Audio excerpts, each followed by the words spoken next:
Mom, Dad, I have some good news for you.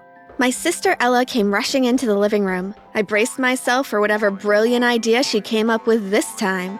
Our parents looked up immediately, all their attention on her. I've been saving a lot from the jobs I've been doing over the weekends. I now want to start my own online business selling jewelry. You guys have inspired me since your store is so successful. She opened up her laptop and showed us her new website. See, it's all ready. Now all I need is to add the items I'll be selling. My parents exchanged a look I saw often. It was a look of pride and joy at their brilliant daughter. Then Dad turned to me. Aren't you going to congratulate your sister? Whatever. I rolled my eyes. Take that attitude and go to your room. I got up to leave, but Ella blocked my path. It's okay, Dad. Don't be too hard on Kat. She'll catch up one day. In fact, she managed to get a C in her latest math test. That's so much better than a D she got in the previous test. Isn't that great? She slowly clapped in my face and laughed. It was humiliating. I lunged at her, tackled her to the floor, and started to pull her hair. Kat, you're hurting me. Mom grabbed me and pulled me off Ella. Get away from her, you crazy child. I stood up and ran to my room. I shouldn't have let her get to me. Now my parents had another reason to hate me. Yep, it was just another normal Saturday evening in my house. Our parents were constantly comparing me to Ella, who, according to Mom, was her perfect and most talented daughter. If only Mom knew how wrong she was.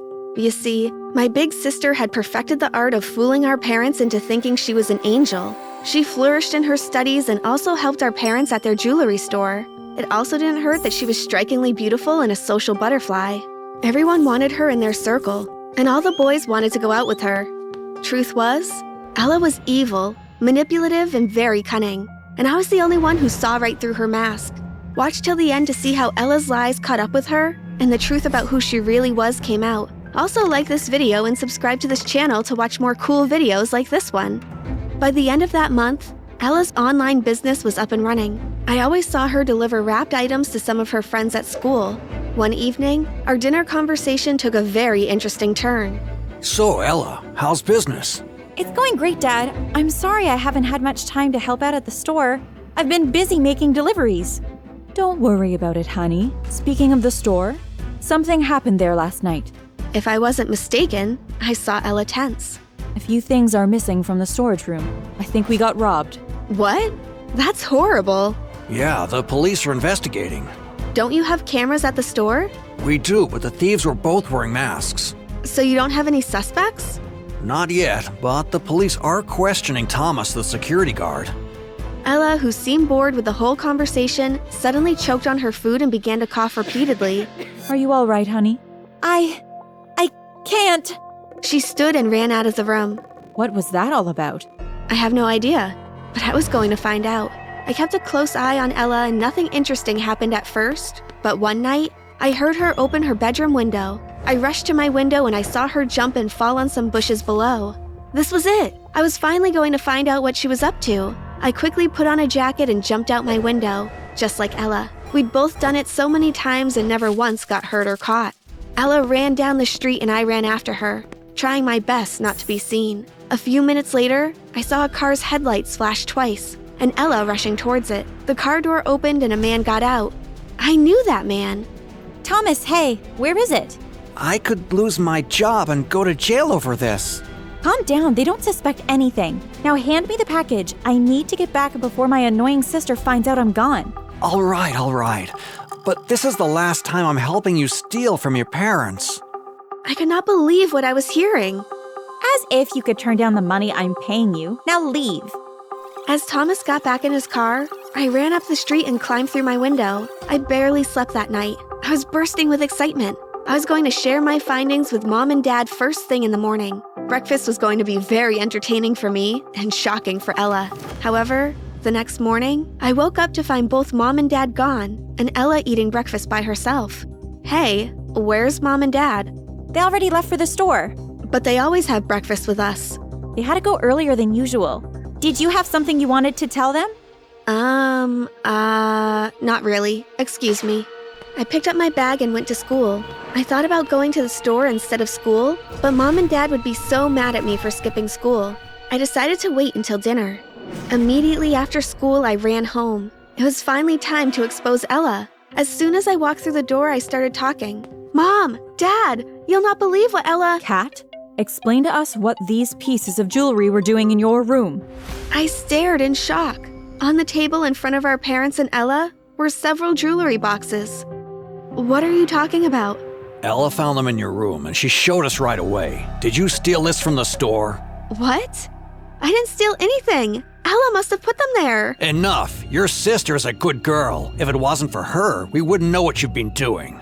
I found the boxes under your bed, Kat. Did a ghost walk in and hide them there? Stop lying! I furiously wiped tears from my eyes and ran to my room. This is not over. You're in so much trouble, young lady. Ella must have planted those boxes in my room. How was I going to convince Mom and Dad that she was setting me up? The next morning, Mom informed me that they decided not to report me to the police. She proceeded to issue me with a stern warning to not steal from the store again. She also grounded me for a month. Once again, I tried to tell her the truth about Ella, but she didn't let me talk. The more I tried to explain, the angrier she got, so I just stopped. Meanwhile, Ella walked around and laughed with her friends as if nothing had happened while I was miserable and angry. I needed to do something. I opened my locker and dumped my books inside. Ugh, I hated school. Only thing I loved about it were my fabulous friends who adored me. And how could they not? I sold them fancy jewelry at half the price my parents were selling them at the store. I was about to close my locker when something caught my eye. It was a note taped to the inside of the locker door. I know you're the thief. I want you to steal the diamond and gold necklace from the store display window. I'll pick it up from your locker tomorrow after school. Do what I ask or I'll report you. I stared at the piece of paper in shock. Could someone have seen me take stuff from the store? The diamond and gold necklace was the most expensive item in the store. My parents would never forgive me if I got caught stealing it. But what choice did I have? Whoever left the note was going to expose me. After school, I went to see Thomas, the store security guard and also my accomplice. Thomas had worked at the store for years and my parents trusted him. Ella, what are you doing here during the day? Someone could see you. I'm in trouble. I told him about the note and the demand the anonymous sender had made. Have you lost your mind? There's no way I'm helping you steal a $1,000 necklace. You don't have a choice here. If I go down, so do you. But we could go to jail. Not if we steal the necklace and hand it over to whoever wrote the note. We have to do it tonight. It took a little more convincing, but Thomas finally agreed with me. I went home and waited for everyone to sleep. Then I snuck out. As usual, I had my parents' keys to the store with me. Thomas was already at the storefront. We put on our masks and opened the door. We grabbed the necklace and were out in minutes.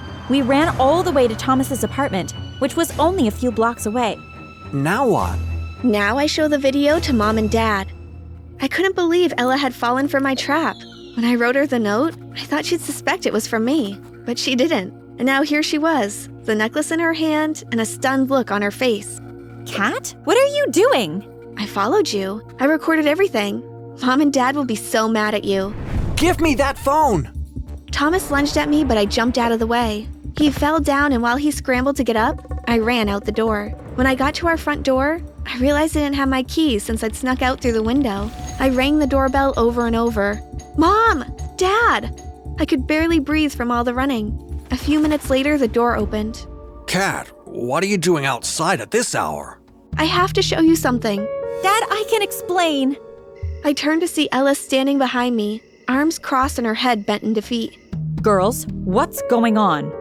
As soon as we were all inside the house, I showed everyone the video I'd recorded. When Mom saw Ella and Thomas take off their masks, she exclaimed in shock. Oh my God, Ella? You're the one who's been robbing us? I'm so sorry. I never thought you'd find out. Panic was written all over Ella's face. Where's the necklace? She took it out of her pocket and placed it on the table. Then she ran up the stairs and locked herself in her room. Mom dropped to her knees and started to cry. How could she do this? She's so perfect. Ella was never perfect, Mom. She just wanted you to think she was and you all fell for it. Police officers showed up at our house the next morning. When Ella saw them, she grabbed Mom's arm. You called the cops on me? We didn't. But after Thomas was arrested last night, he told the police about you. But I don't want to go to jail. Tears rolled down her face. I kind of felt sorry for her, but what did she expect? Ella, I'm sorry. Don't talk to me. I hate you. She was escorted out to a waiting police car. Dad went with her. What will happen to her? Your dad and I have agreed not to make any charges, but she needs to go make a statement. What? Kat, I know you have your differences, but do you really want to see Ella go to jail? I thought about it for a moment. I hated to admit it, but Mom was right. Okay, maybe not jail, but you can't just let her get away with it. Of course not. We are sending her to live and work at Grandma Patty's farm. I burst out laughing. Ella hated that farm. Not only was the farm hundreds of miles away, it was in a remote area that had no cell phone network. Also, Grandma Patty had no TV. Everyone there spent their days shoveling horse manure and cleaning chicken houses. For how long? For the next 2 years. She will only leave the farm when she goes to college. I walked to my room, happy that Ella's true nature had finally been exposed.